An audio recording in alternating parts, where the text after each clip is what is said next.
Como assim? Luka Doncic foi trocado pro Los Angeles Lakers do nada? Sem rumores, sem especulação, sem aquele tradicional burburinho dos bastidores. A troca mais insana dos últimos tempos, meus amigos, aconteceu do jeitinho old school, sem vazamento e pegando todo mundo de surpresa. General Manager com General Manager batendo o telefone e resolvendo na calada da noite. E justamente vou falar pra vocês aqui sobre essa troca bombástica. Agora vou falar pra vocês a minha opinião.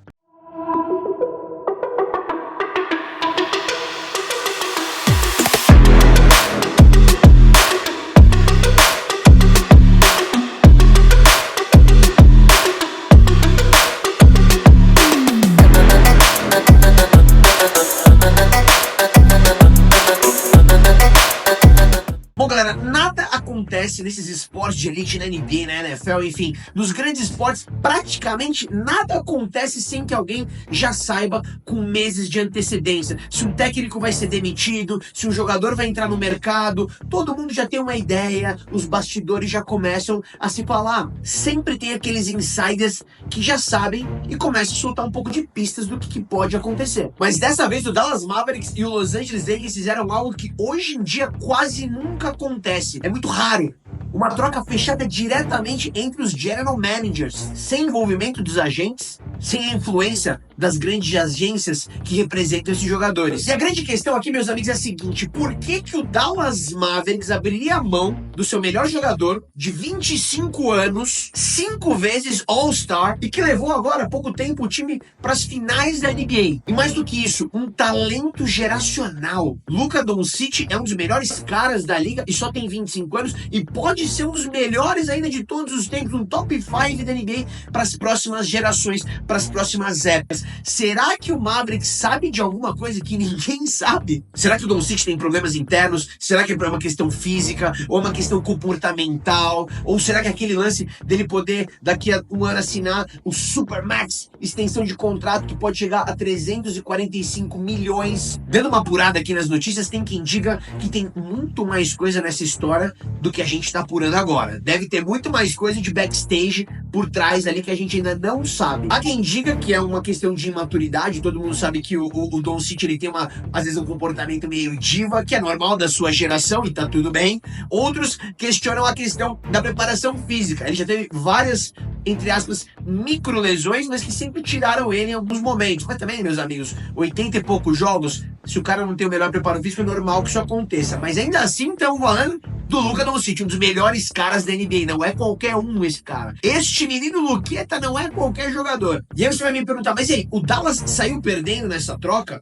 Nem tanto, meus amigos. Isso é uma coisa que eu queria passar pra vocês. A lógica pra mim é muito simples, ou pelo menos a minha leitura dessa troca é a seguinte: não necessariamente, ter os melhores jogadores significa ter o melhor time. Simples assim. E como nos esportes, tudo, pelo menos nesse nível, tudo é business. Eu acho que o Dallas Mavericks entendeu que nesta janela que eles têm, né, que é uma janela curta, eles precisam das peças certas para ganhar um título e não apenas só de um superstar como o Luka Doncic.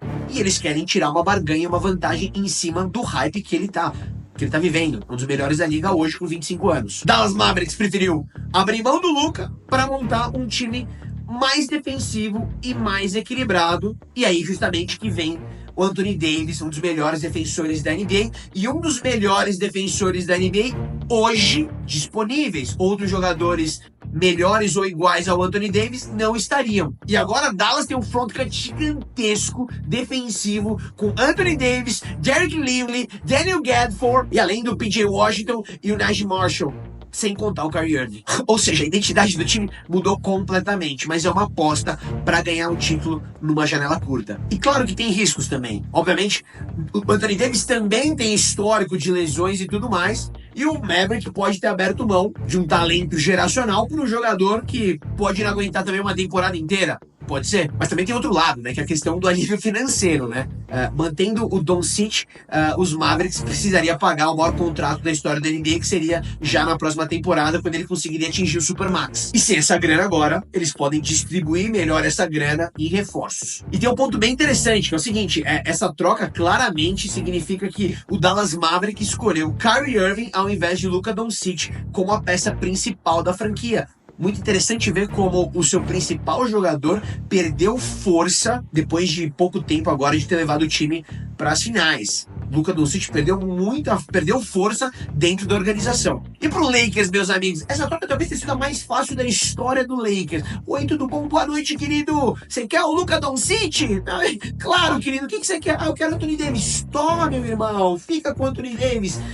Sim, foi talvez uma das trocas mais fáceis da história, porque os caras, eles simplesmente pegaram um dos 5 melhores jogadores que estão no auge da liga por um preço baixíssimo. Essa aqui é a grande verdade. O Luqueta agora ele vai jogar do lado do pai LeBron. Vai jogar do lado do pai LeBron. O pai LeBron, inclusive, já disse por várias vezes que é um grande fã do jogo do Luka. Todo mundo sabe que o LeBron, vamos falar, meus amigos, isso não é ruim como agora, né? Todo mundo sabe que o LeBron também é meio paneleiro. Então, pô, ele vai trazer um cara que vai ser a cara do Lakers pelos próximos anos, um talento. Vai jogar com o Luqueta, LeBron, e vai ser uma coisa incrível. Esse time do Lakers, ofensivamente, vai ser sensacional. E o Lakers está garantindo, possivelmente, o rosto da sua franquia para os próximos 10 anos tranquilamente. Essa, meus amigos, foi sem dúvida uma das trocas mais inacreditáveis da história recente da NBA e que ninguém nunca imaginou que poderia acontecer. Que demais. De um lado, a gente tem um time que aposta na defesa e na reconstrução de um elenco equilibrado. Do outro lado, a gente tem um time que garante uma super estrela já pro futuro da sua franquia. Mas eu quero saber agora de vocês que estão me vendo aqui. Quem é que ganhou nessa troca, meus amigos? Dallas Mavericks fez um erro absurdo, colossal, ou tá jogando um xadrez num nível hardcore aqui que a gente ainda não entendeu? Porque pode ter dado muito certo isso também. Deixem as suas opiniões aqui nos comentários, que é super importante, eu quero saber. E claro, se você curtiu, deixa seu like, se inscreva aqui no canal para receber mais notícias dos esportes americanos, mais histórias legais e mais análises como esta.